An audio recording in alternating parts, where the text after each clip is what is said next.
Amarachi always knew she was lucky. From a young age, she had seen her mom hustle to raise 4 children after her dad walked out with one of those church ushers turned side chick. Watching her mother cry herself to sleep built something in Amarachi, the determination to get it right, to never settle, to marry well, not just financially, but emotionally, spiritually, and with someone that had home training. That's why when Tundi entered her life, she knew she had hit jackpot. This wasn't a man you meet every day in Lagos. No fake accent, no stupid ego, just vibes and values. When he proposed, her whole compound screamed with joy. Mama Amara dropped to her knees and thanked God. She prayed, fasted, called pastors. It was serious. But here's the problem with humans. We get bored.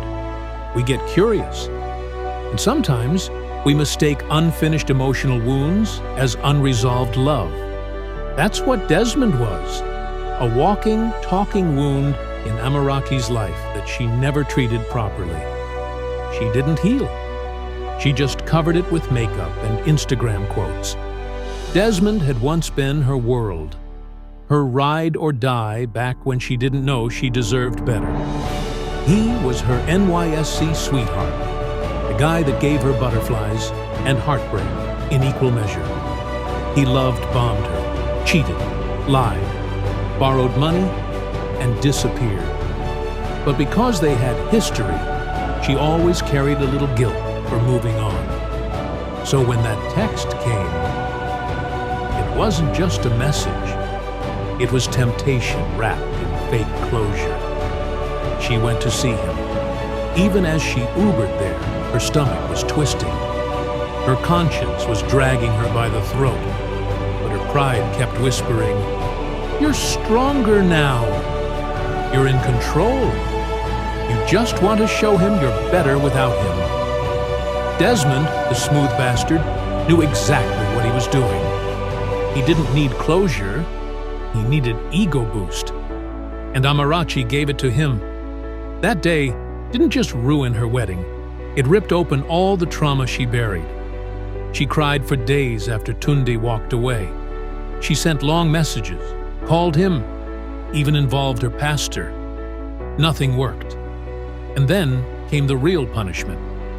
Time.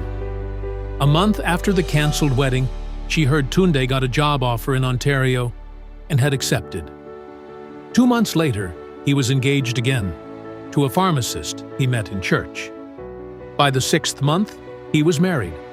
Smooth, clean, peaceful wedding. Classy, no drama. Meanwhile, Amarachi? She was still stuck in her old room, scrolling through Instagram, watching everyone move on while she rotted in her own what-ifs. Now here's the part most people don't talk about. Exes rarely change. They just rebrand. Desmond reached out again after Tunde left. This time, Amarachi didn't even bother pretending to have dignity. She went back. She told herself, maybe God wants me to fix what I broke. 1 week later, Desmond borrowed $150,000 for rent top-up. 2 weeks after that, she found out he was also seeing someone else. Again, she broke down. You see, exes are like stale bread. The packaging might still look nice, but bite it and you'll break your teeth. The reason they're ex is because something broke. And if you go back hoping it'll be different, you're just volunteering to suffer again, with full chest this time. Amarachi finally blocked Desmond, for real, but the damage had been done. She began therapy, not for Desmond, not even for Tundi, for herself, to figure out why she self-sabotaged what could have been the best season of her life. Her therapist told her something she'll never forget. Exes are like mirrors from the past. If you keep looking at them, you'll miss the window into your future. Now she speaks to young women at her church, warning them about the ex trap. She tells them, don't text back, don't meet up for just coffee. Don't think you're the one who will change them. Don't romanticize a relationship that left you broken. Don't trade your destiny for one last round of nostalgia. Because closure doesn't always come from the person. Sometimes, closure is just accepting that they were never meant to stay. Today, Amarachi is still rebuilding. She's not rushing into relationships.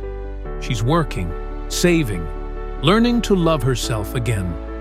She still sees wedding invites and sighs, but at least now she knows better. Because sometimes, the biggest mistakes in life don't come from what we didn't do. They come from who we let back in, thinking they've changed.